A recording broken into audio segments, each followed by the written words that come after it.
الحمدللہ رب العالمین والصلاة والسلام علی سید المرسلین وعلی آلہ واصحابہ اجمعین۔ ایک بھائی نے ہم سے یہ سوال پوچھا کہ اجتماعی قرآن خوانی کا کیا حکم ہے؟ کیا آیا حدیث کے اندر اس کا ثبوت ملتا ہے؟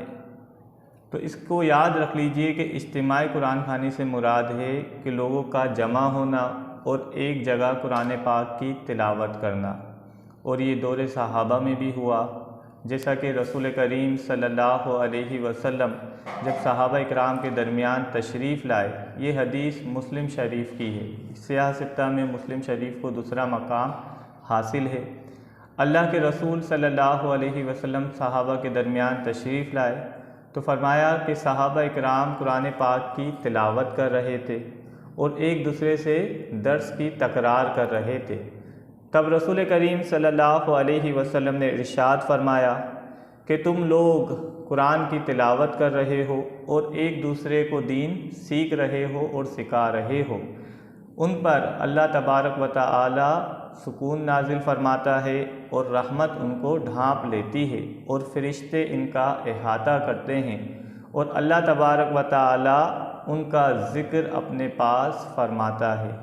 تو اس حدیث کے اندر اجتماع کا باقاعدہ لفظ بھی ہے، اور یتلون کتاب اللہ یعنی وہ صحابہ قرآن کی تلاوت کر رہے تھے۔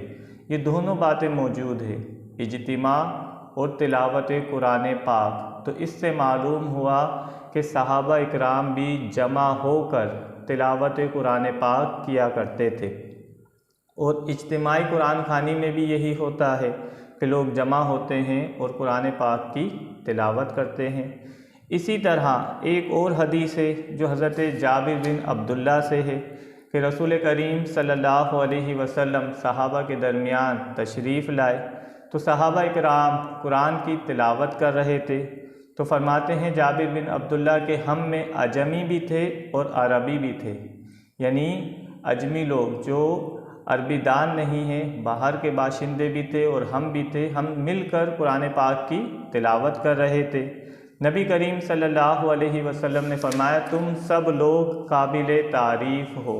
یہ حدیث ابو داؤد شریف کی ہے، سنن ابو داؤد، یہ بھی سیاہ ستہ کی حدیثوں میں سے ایک کتاب ہے۔ تو اس کے اندر بھی معلوم ہوا کہ اللہ کے رسول تشریف لائے تو منع نہیں فرمایا کہ صحابہ اکرام کی تلاوت سے صحابہ کو منع نہیں کیا، بلکہ حضور علیہ السلام نے باقاعدہ تحسینی جملے کہے اور ارشاد فرمایا تم سب کے سب قابل تعریف ہو۔ تو معلوم ہوا کہ مجتمع ہو کر قرآن کی تلاوت کرنا یہ صحابہ اکرام کا طریقہ رہا ہے۔ اسی طرح ایک اور سیاہ ستہ کی حدیث جو ابن ماجہ میں ہے کہ اللہ کے رسول صلی اللہ علیہ وسلم صحابہ کے درمیان تشریف لائے، یہ حدیث حضرت عبداللہ بن عمر بن عاص سے مروی ہے اور ابن ماجہ کی ہے۔ تب رسول کریم صلی اللہ علیہ وسلم نے مسجد نبوی میں دو حلقے دیکھے۔ ایک حلقہ تھا جو تلاوت قرآن پاک کر رہا تھا اور اللہ سے دعا کر رہا تھا، دوسرا حلقہ تھا جو دین سیکھ رہا تھا اور دین سکھا رہا تھا۔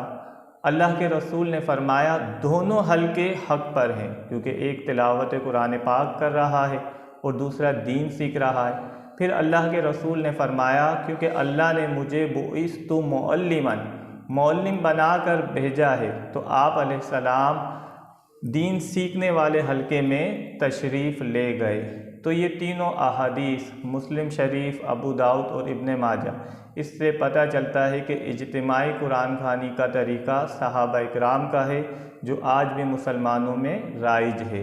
اللہ ہمیں انہی باتوں پہ عمل کرنے کی توفیق عطا فرمائے۔